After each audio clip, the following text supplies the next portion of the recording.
Hi there, and welcome to Oakland Side 510. I'm Darwin BondGraham, news editor at the Oakland Side, Oakland's independent, non-profit newsroom. Tasneem Raja is out this week. Later in this episode, I'll tell you about a longtime arts leader hired as Oakland's new cultural affairs manager, Oakland Airport's troublesome passenger decline, hot dogs returning to an iconic Temescal building, and a massive Kaiser nurses strike. And housing reporter Natalie Orenstein is going to join us to talk about a devastating fire at a downtown Oakland apartment building that displaced 50 residents, and the landlord's controversial response. But first, I want to take a moment to talk about what's happening in Minneapolis, because what happened there matters deeply to Oakland. Last week, as Americans were still reeling from the shock of an ICE agent in Minneapolis gunning down Renee Good, a volunteer ICE observer and mother of three, federal immigration agents shot and killed another volunteer observer, Alex Pretti. Like Renee Good, Alex was a U.S. citizen. The Star Tribune, Minneapolis's daily paper, quoted a coworker of his at the local VA hospital who described Pretti as, quote, a caring and funny ICU nurse who treated the hospital's most critically ill veterans.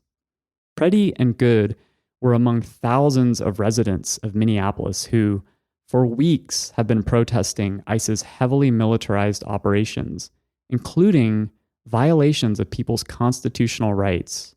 Trump officials labeled both of these individuals as domestic terrorists before learning the details of exactly how they were killed. But careful video analysis by multiple newsrooms shows that Good had not tried to run over an ICE agent, as Department of Homeland Security Secretary Kristi Noem has claimed. And Pretti, contrary to claims by senior Trump staffer Stephen Miller, was no assassin. Videos show that Pretti had not even reached for the holstered gun he was legally carrying. In fact, he was holding a phone with one hand and holding the other in the air when he was tackled and shot. The Pretti killing happened on Nicollet Avenue in a Minneapolis neighborhood which, as Coyote Media's Soleil Ho recently explained in an essay called What We Owe Minnesota, is a street lined with Somali, Vietnamese, Malaysian, Chinese, and Mexican restaurants. It's the kind of immigrant corridor that exists in cities across the United States, including right here in Oakland. Think streets like International Boulevard, Foothill, Bancroft, San Pablo, MacArthur. I could name many other major roads. Right now, approximately 3,000 federal immigration agents are occupying the Twin Cities. It's an astonishingly massive surge of heavily armed officers under the command of the Department of Homeland Security. They don't just outnumber the Minneapolis Police Department, which has roughly 622 officers. It's actually more officers on the ground there, federal immigration officers, than the region's 10 largest police departments combined. And what they're doing has caused an enormous amount of conflict and fear in the Minneapolis region. People are being pulled from cars, grabbed outside of schools. A 5-year-old child, Liam Conejo Ramos, was taken by ICE while returning home from school with his father and shipped to a detention camp in Texas. You've probably seen the photos of this. A child with his little backpack and hat, bundled in warm clothing, but staring fearfully ahead as an ICE officer has his hand on his shoulder in the freezing cold. It's not hard to imagine this kind of thing happening here. In fact, last October, Customs and Border Protection agents were deployed to Coast Guard Island, right off the shore of Oakland, for a planned enforcement operation. During the protests that ensued, CBP agents shot a local religious leader, Pastor Jorge Bautista, in the face with a chemical weapon. The pastor was protesting lawfully within his rights, and a federal agent just shot him in the face. Many hours later, another person accelerated a truck backwards at federal guards on the bridge to the island. The guards shot at this truck and wounded a bystander, and a person accused of driving the truck was later arrested. They were also shot and wounded, and they've been charged with assaulting federal officers. The fact is, federal immigration agents are already in Oakland, and they've changed how they operate under this administration, taking actions that provoke and cause fear in the community. They've already injured people here. They've even entered courthouses to arrest people. According to Alameda County's public defender, at least 6 of their clients have been arrested by ICE officers inside or near courthouses since September. And in November, ICE agents chased a man near a West Oakland elementary school, leading to a collision and alarming students, parents, and school staff. All this chaos is causing more people to organize to try to end the federal government's provocations. Last Friday, hundreds of businesses in Minnesota shut their doors as part of a general strike. Tens of thousands of people took to the streets, and religious leaders from Oakland and across the Bay Area flew to Minneapolis to join them. Here in the East Bay, an estimated 1,000 protesters joined a demonstration near Oakland's Splash Pad Park as part of a national day of action called ICE Out for Good. The day before, another 1,500 people rallied in Fruitvale with the message ICE out of everywhere. Unions, including Unite Here Local 2, the California Nurses Association, and Oakland Education Association supported that rally. Oakland Mayor Barbara Lee issued a statement calling the fatal shootings in Minnesota by federal agents, quote, a direct result of enforcement operations that treat American communities as combat zones. And Alameda County Supervisor Nikki Fortunato Bass called ICE and Customs and Border Patrol's operations lawless violence. This week, the Alameda County Board of Supervisors unanimously voted to ban ICE agents from accessing county-owned properties to carry out immigration enforcement. They also voted to create a plan to protect communities. More than 50 public commenters spoke in support of the measure. Last week's episode of this podcast was about public safety. That's an issue we cover in depth every day. What's happening in Minneapolis reminds us that public safety isn't just about crime statistics or police staffing levels. It's about whether we can walk down the street, go to school, or exercise our constitutional right to protest without fear of being intimidated, assaulted, or slandered by government agents and officials. And it's about how we come together as a community.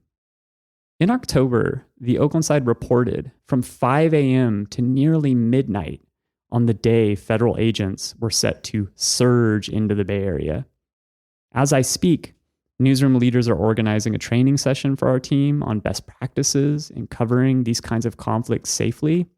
We're constantly reaching out to people organizing on the ground and in the halls of power in our city to hear about their plans.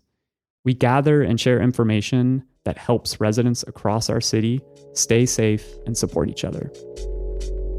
We are committed to doing our jobs as local journalists the best we can when Oakland needs credible local reporting the most.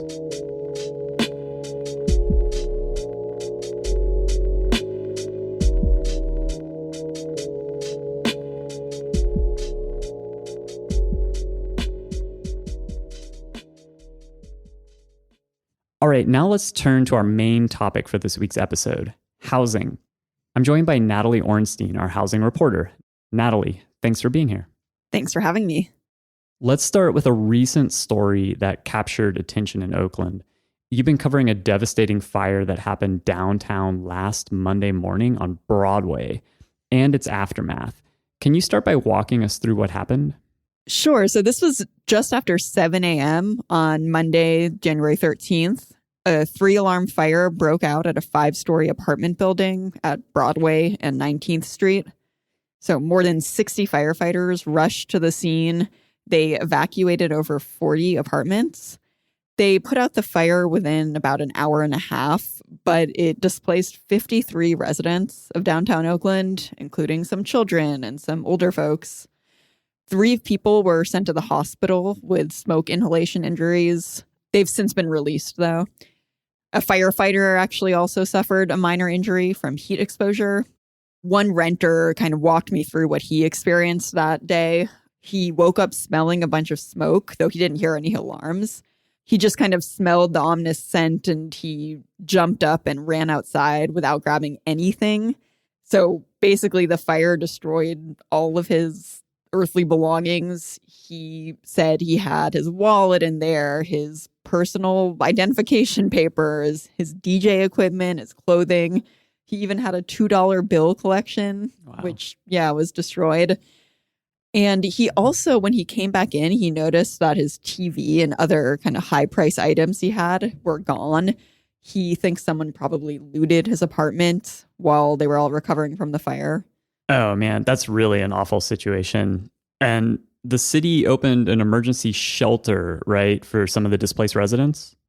Right, at the Willie Keys Recreation Center on Union Street. There were about 17 people staying there right after the fire. The shelter ended up closing this past Saturday. But before it closed, the city held a meeting with tenants trying to connect them with housing and legal assistance. The displaced renters actually qualify for priority placement and affordable housing, and they might be eligible for relocation payments from the landlord under city law, depending on what the city determines and what the cause of the fire is. Got it. Yeah. And the building, it's not just an apartment building, right? There's some businesses on the ground floor.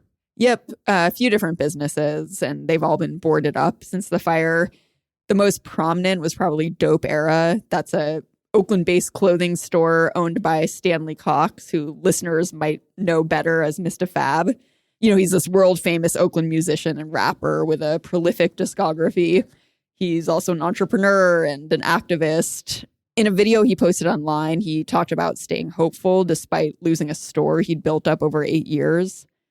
The fire actually happened on the first day of a series of events he was putting on called Fab Week. Yeah, Mr. Fab is loved by a lot of people in Oakland because the community events and campaigns that he organizes.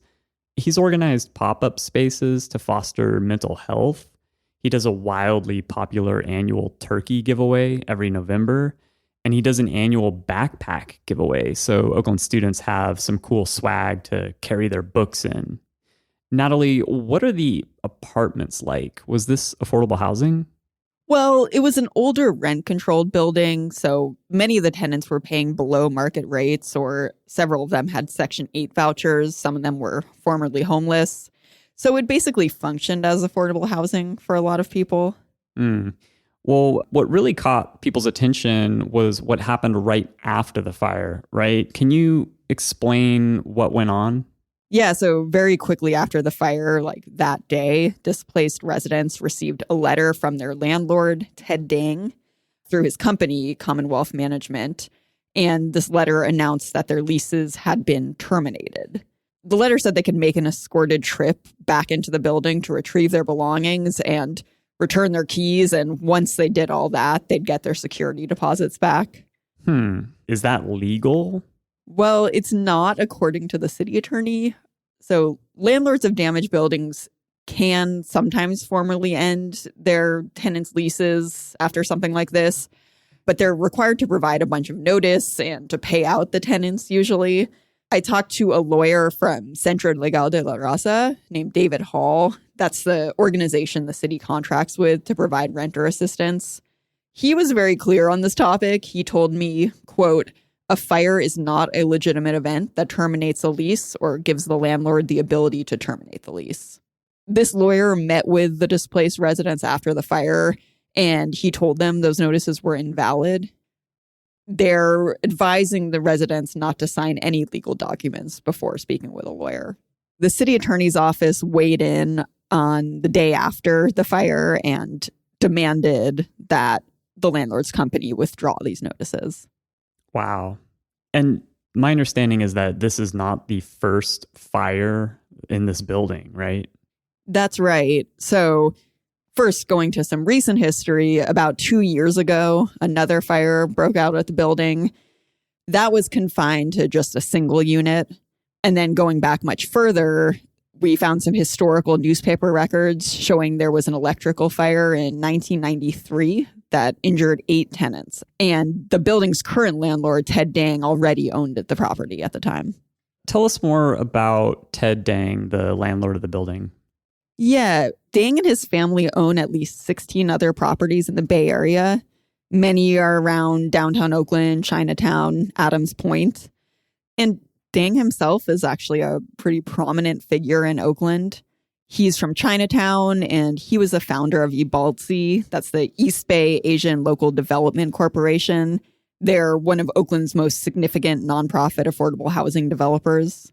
He served on EBALTSI's board through at least 2024 and actually received a Lifetime Achievement Award at their 50th anniversary celebration last year.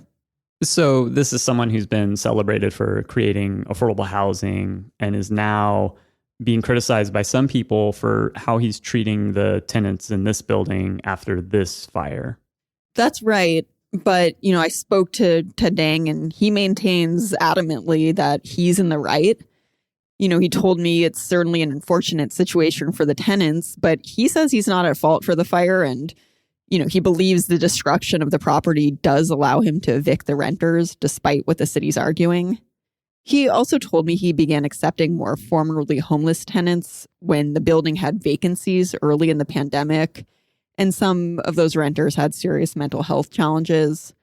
He said he's owed thousands of dollars by some tenants who haven't been paying rent, but according to him, he's allowed many to stay despite the debt. Got it. It sounds messy and complicated. In your follow-up reporting, you found that people had been raising concerns about safety in this building for a little while also? Yeah, both the tenants and the landlord told me they tried to address safety issues for years at this property. So in 2024, city records show someone complained about a, quote, scooter and bike chop shop run on the property. Whoa. Yeah, both the tenants and the property owner and the property manager all mentioned that to me, too. They said there was this electric scooter chop shop operated out of one or more of the apartments where people were stealing these scooters and tampering with the wiring and charging lithium batteries on site. I'm just going to say that doesn't exactly sound very safe. I would have to agree with you there. Dang told me that 2024 fire we discussed was started by someone who was running this chop shop. He said he unsuccessfully tried to evict the person that lived in that unit after the fire. And we did find court records filed by the tenant that confirmed this. When we talked to Ted Dang after this recent fire, he said he eventually secured a court order about a month ago to evict that person, but the sheriff hadn't shown up to enforce it. After that fire, according to the on-site property manager, the operator of this alleged chop shop moved their operations to someone else's apartment on a different floor, and that unit got taken over by some people that weren't necessarily renters at the property. And at one point, the actual tenant was apparently sleeping in the hallway, pushed out by this whole operation. That sounds just really horrible for a lot of people who are living in that building. It begs the question, were the police called about this? Yeah, Dang and his property manager maintained that they tried their best to handle these situations, but say many issues were out of their control. The property manager told me that he would get the police out there often, and the property manager tried to get him to kick out the chop shop operators. But according to the property manager, quote, the police would refuse to do anything. We got zero backup. And he said the police told him these were civil matters, not criminal issues that they handle. Of course, I asked OPD about this, but they said we had to file an elaborate records request and didn't answer my questions. That's really unfortunate that the police department won't talk about this. It seems like this is a, stark example of what happens when there's a crisis in an affordable or relatively affordable, maybe rent-controlled building in Oakland, right? These residents are now scrambling to find housing in an already tight market. Right. And they say, regardless of what the landlord or the property manager might have done to try to handle the safety issues, the tenants feel the buck stops with them to keep their property safe and under control. And it sounds like, according to the lawyer I spoke with, that a lot of these tenants, some who have newborn babies, some who are elderly, they all said that they were eager to move back into this building. It's located in a really central spot in Oakland. And so, they were distressed receiving these letters saying temporarily that their leases were terminated. And yes, this is a pretty significant incident in Oakland overall. I mean, this is the largest single displacement event since the New Year's flood in 2023 at Coliseum Connections, the East Oakland property. And if people followed what happened there, residents weren't able to return home for months, and there were all kinds of tensions that erupted among the property owner and the city and the renters. Thanks for this reporting, Natalie, and I know you're going to stay on this story. Definitely. Thanks, Darwin. You can find all of Natalie's reporting on housing in Oakland at oaklandside.org. We'll link to everything in the show notes also.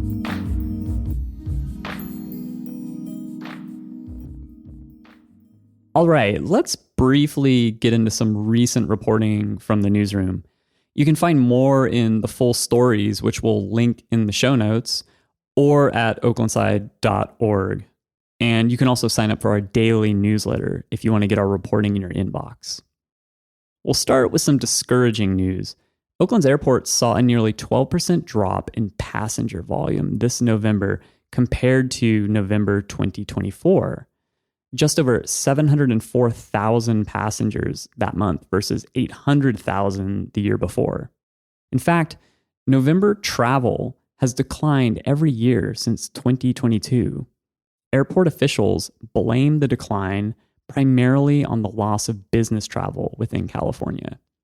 The airport is trying to turn things around with new daily nonstop flights to San Diego starting in April, plus amenities like a reintroduced guest pass program where you can greet your loved ones at the gate, new eateries, and other airport renovations.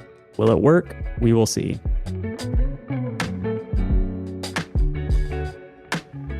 There's been some bright news on the Oakland cultural front. Oakland has hired a new cultural affairs manager. The position was eliminated last summer during a round of deep budget cuts, but it was reinstated in December after arts advocates pushed back. Liz Luke, the former director of Living Jazz, will focus on raising funds for artists from county, state, federal, and philanthropic sources. She'll also help run the city's Cultural Affairs Commission.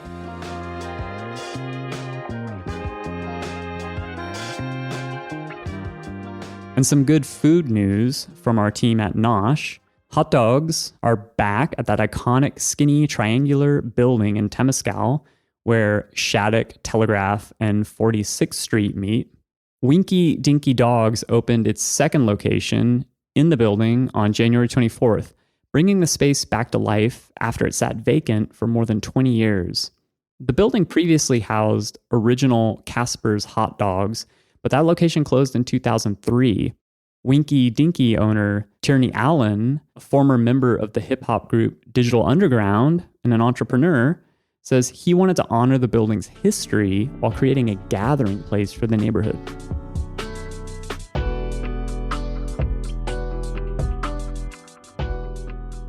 Sadly, It's All Good Bakery, a family-owned bakery founded by Kim Cloud in 1996, has closed after its 30 years of operation.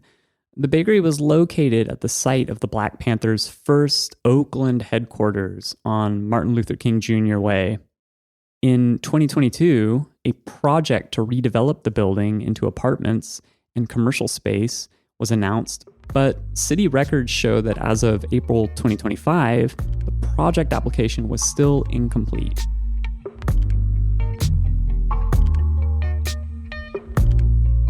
Up next, some potentially big news from the Oakland Police Department. Oakland leaders say the police department is on the best possible path and will soon be ready to exit federal oversight. At a hearing before federal judge William Orrick this week, the city touted the progress it's made ensuring OPD practices what they call constitutional policing. The civil rights attorneys who originally sued Oakland 26 years ago said they also want OPD to finish its oversight program, but they don't entirely agree the department is ready. John Burris and Jim Channon say OPD still isn't in compliance with 3 key reforms around the timeliness and quality of internal affairs investigations and the consistency of discipline. There will be another court hearing later this year. If OPD keeps up the progress, it could finally wrap up what has been one of the longest oversight processes of any police department in the nation.